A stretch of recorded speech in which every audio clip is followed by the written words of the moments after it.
you have 15 minutes to present. Yep. After your presentation, you have a seat and you'll receive questions by the commission. Okay. You may start. Okay. Good afternoon, Professor.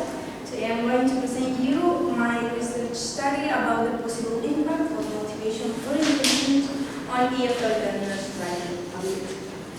In general context, I have to say that in Chile, English is a skill that each year gains more ground as a professional competence. According to the British Council and Trabajando.com study in 2012, they estimate that in 2012, 3 out of 4 job opportunities will have English as a requirement. So this situation has led that college institutions include English in their programs so as to give learners at least a basis for learners to develop their English skills and at the same time add value to their CVs and also apply to better job opportunities. In a more specific context, my internship setting involves an intermediate English course at Santo Tomás University, whose students were from different undergraduate programs, such as business engineering, right technology, PR, and among others. These differences between programs have it that the content of the course is a general English. As I could observe, this situation with the general English had it that the students do not participate, maybe because they do not feel interest in the content or because they don't feel or they may have relation with what they are studying in the English content. So, also through the diagnostic test, I could observe the weaknesses in their writing proficiency.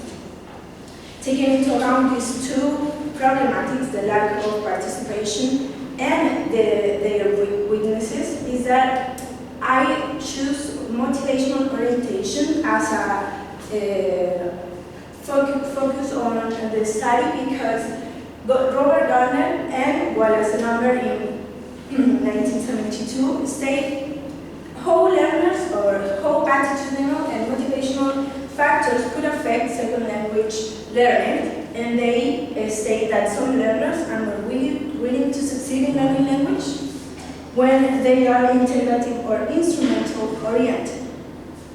Donnie also study motivational orientations and state that learners with a high level of instrumental or motivation and need for achievement are more likely to achieve an intermediate level. These conclusions are closely related with the conclusion of Lin and Barskauer, which deals with learners' individual interests, context, and differences influence the impact of this motivational orientation. So, the question of the research is to find out if the application of this motivational orientation impact in the learners' writing levels by applying pedagogical strategies based on this integrative and instrumental orientation. In order to answer this question, is that I had to determine the impact, but also, first I had to identify the learners' initial writing levels, and then compare it and evaluate these levels as a result of working on each type of these pedagogical strategies based on the orientations. The main concepts are the pedagogical strategies, which are defined as different methods, action plans that follow a teaching intention, and also motivational orientations. First, motivation is a cognitive arousal that awakes a decision to act and provoke an intellectual and physical effort. It is important to mention too that this orientation have different motivational intensity because they are not type of motivation, but because they depend on the learner context. The main concept also involves the integrative and instrumental orientation. Integrative orientations deals with learning a second language so as to integrate into the target language context, the culture, and involves a social exchange. The instrumental orientation involves learning a second language for academic or professional development. For example, furthering a career, reading papers, professional papers, or translating or having better job opportunities. And as I mentioned before, these two orientations were defined by Garner, and this orientation will be measured by their impact on the record levels of the learners. In terms of the methodological framework, it corresponds to a mixed approach because it involves qualitative elements and quantitative elements. The pedagogical strategies or the motivational orientations are qualitative, and the learner writing level will be quantitative because it will be measured through the numbers. Sorry. And the experimental design because it refers to comparison to group the research questions, comparison between among the independent and dependent variable, and also because the subjects were randomly assigned, and the interpretative paradigm because this research, the students, the participants were in their own reality and intends to see how they interact with the environment, in this case, with these pedagogical strategies.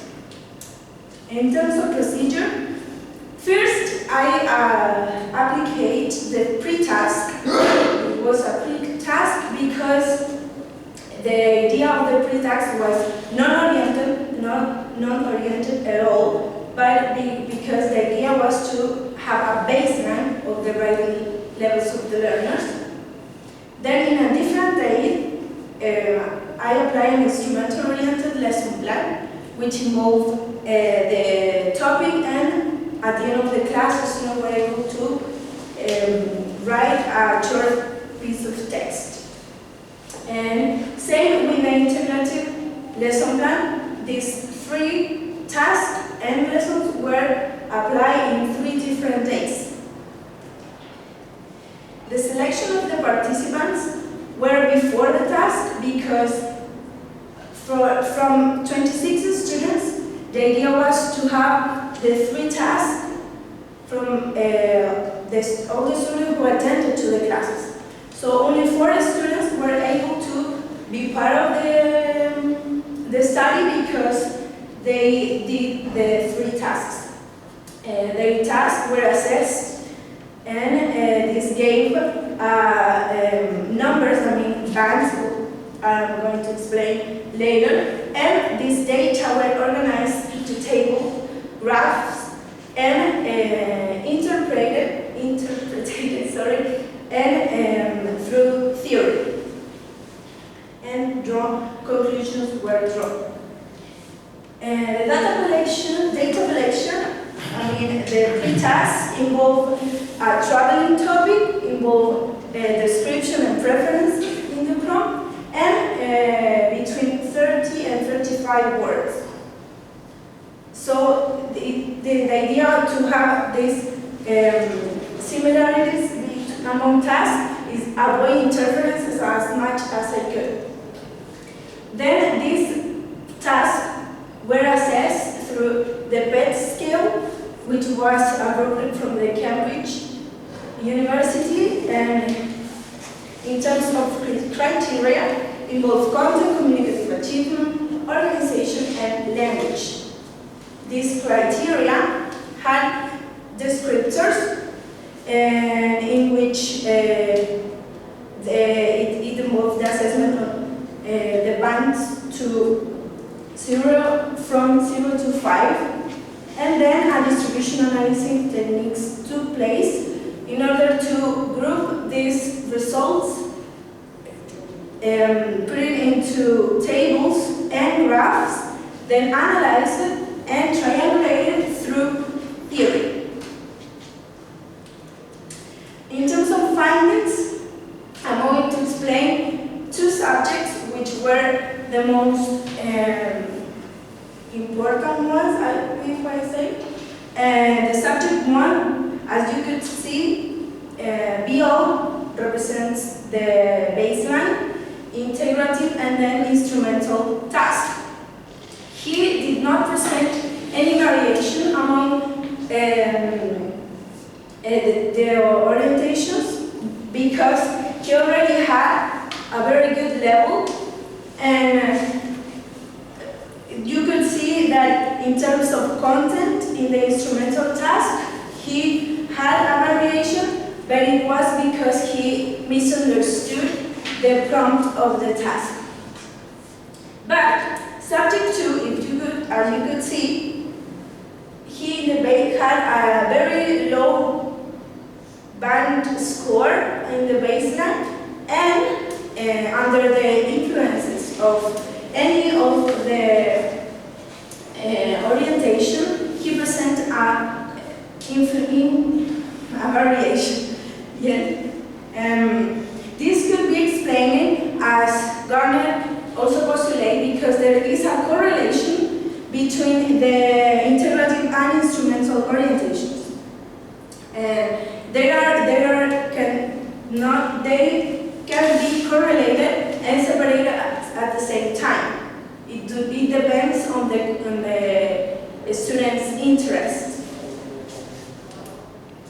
In terms of conclusions, as the majority of the subjects in the study shows a variation among the tasks under the application of the motivational orientation, is that I could say that it was a positive impact, and that also I could notice that it was a general inclination in the integrative orientation, and this could be related because the learners wanted to learn a second language because of socio-cultural reasons. Maybe going traveling or to communicate with foreign people. And maybe the instrumental orientation do not present as much variation as the integrative one, because maybe learners do not see English as a tool for the professional development. And then I could say that teachers could give learners an integrative or instrumental context in which they could feel more interesting, and of course had a variation in its skills. In terms of my metacognitive analysis, I could say that as a teacher researcher, my strengths were a lesson design, because this term I had more free access to a lesson design that could be more me, and this the tutor gave me more space to commit mistakes, so I could learn from them, and it was very interesting. I could do very good lessons. And in terms of research, I was comparing with other terms. It was more easy, or not easy, but it was more faster for me finding an object of study. And in terms of weaknesses, I have problems with time management during the class. I always design an activity that for 5 minutes and I ended in 20 minutes. I have ever took the time for the activities. And also the data analysis, because I think that we have a lack of guidance mainly here in terms of data analysis, because we have to, of course we have to take care of our own research study, but I think we could have more focus on that part, because it could be more easy for us to understand how to analyze data and to have a relation with the approach, and in order to achieve the objective. In terms of challenges, I could say that adult learners have a previous belief that are very difficult to break through. They have sometimes this previous belief that they cannot learn English because they are too old, or so as teacher, I think that a big challenge is to give them the confidence to achieve a second language. And also, as I could say, with relation with the lesson design, I think the adding variety and not to start in something that result or something that it was supposed to have a positive result. I have to vary in those terms and those problems.